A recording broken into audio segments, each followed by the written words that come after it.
بالله من الشيطان الرجيم. بسم الله الرحمن الرحيم.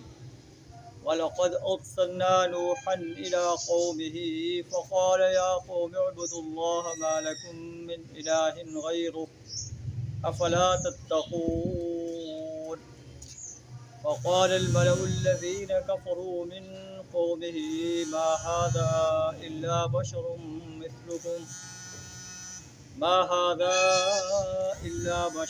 مثلكم يريد أن يتفضل عليكم ولو شاء الله لأنزل ملائكة ما سمعنا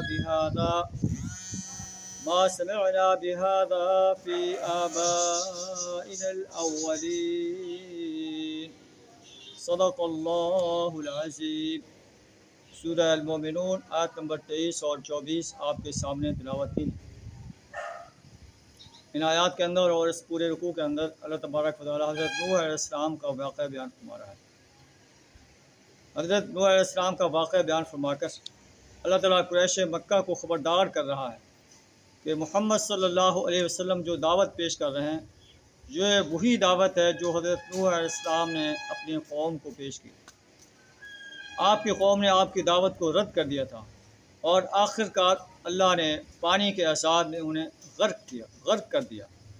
اگر تم بھی، اور قرآن چونکہ پوری انسانیت کے لیے ہے، آفاقی کتاب ہے، اللہ کے رسول صلی اللہ علیہ وسلم پوری انسانیت کے لیے اللہ کے رسول ہیں، جو بھی اللہ کے رسول صلی اللہ علیہ وسلم کی دعوت کو رد کرے گا اسے اسی انداز سے اللہ کے عذاب کا سامنا کرنا پڑ سکتا ہے جیسا کہ قوم نوح نے اللہ کے عذاب کا سامنا کیا اور وہ اس صفحہ ہستی سے مٹا کر رکھ دی گئی.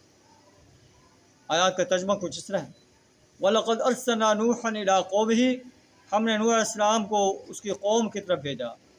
آپ نے انہیں کہا یا قوم اعبدوا اللہ ما لکم من الہ غیرہ، اے میری قوم کے لوگوں، ایک اللہ کی پرستش کرو، ایک اللہ کی بندگی اور غلامی اختیار کرو، ایک اللہ کی اطاعت کرو، ایک اللہ کا حکم مانو، ایک اللہ کی حاکمیت کو قائم کرنے کے لیے جد و جہد کرو، باطل نظاموں کو مٹا کر اللہ کے دیے ہوئے نظام اسلام کو اس زمین پر غالب کر دو. اللہ کے علاوہ تمہارا کوئی معبود نہیں. افلا تتقون، کیا تم اللہ کے غضب سے ڈرتے نہیں ہو کہ تم جو بتوں کی پرستش کرتے ہو، انسانوں کی پرستش کرتے ہو، فرشتوں کی پرستش کرتے ہو، انبیاء کی پرستش کرتے ہو، تمہیں اللہ کی عدالت میں تم اللہ کی عدالت میں کیا منہ دکھاؤ؟ تو ان کے سرداروں نے کہا ما ھذا الا بشر مثلکم، یہ تو ایک تمہاری طرح کا انسان ہے، تم پر اپنی فضیلت چاہتا ہے. اور مکہ کے قریش بھی یہی کہتے ہیں آپ تو ایک بشر ہیں، آپ ہم پر فضیلت چاہتے ہیں. اگر اللہ چاہتا تو کسی فرشتے کو رسول بنا کر بھیج دیتا. ہم نے تو اپنے آباء و اجداد میں پہلے وقتوں میں کبھی نہیں سنا کہ ایک انسان جو ہے اللہ کا رسول بن کر آیا. انہوں نے بھی یہی کہا ان هو الا رجل به جنہ، یہ ایک انسان ہے جس کو تو مجنون ہو گیا ہے، اس کے لیے کچھ انتظار کرو. نوح علیہ السلام نے 950 سال اپنی قوم کو توحید کی، اسلام کی دعوت پیش کی اور انہوں نے آپ کی دعوت کو رد کر دیا.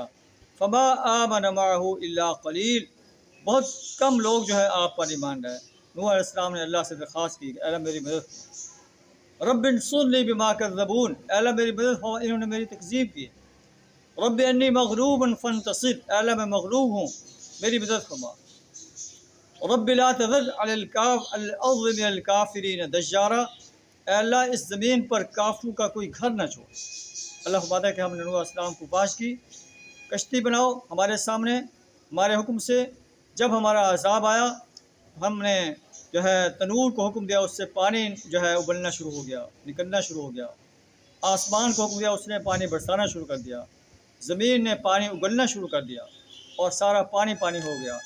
اللہ فرماتا ہے کہ پھر ہم نے اس قوم کو غرق کر رکھ دیا. اور نوح علیہ السلام اور آپ کے ساتھیوں کو حکم دیا کہ آپ کشتی میں سوار ہو جائیں، اور جب سوار ہوں تو اللہ سے دعا کریں الحمدللہ الذی نجانا من القوم الظالمین، سب تعریف اس اللہ کے لیے جس نے ہمیں ظالم قوم سے نجات دی ہے.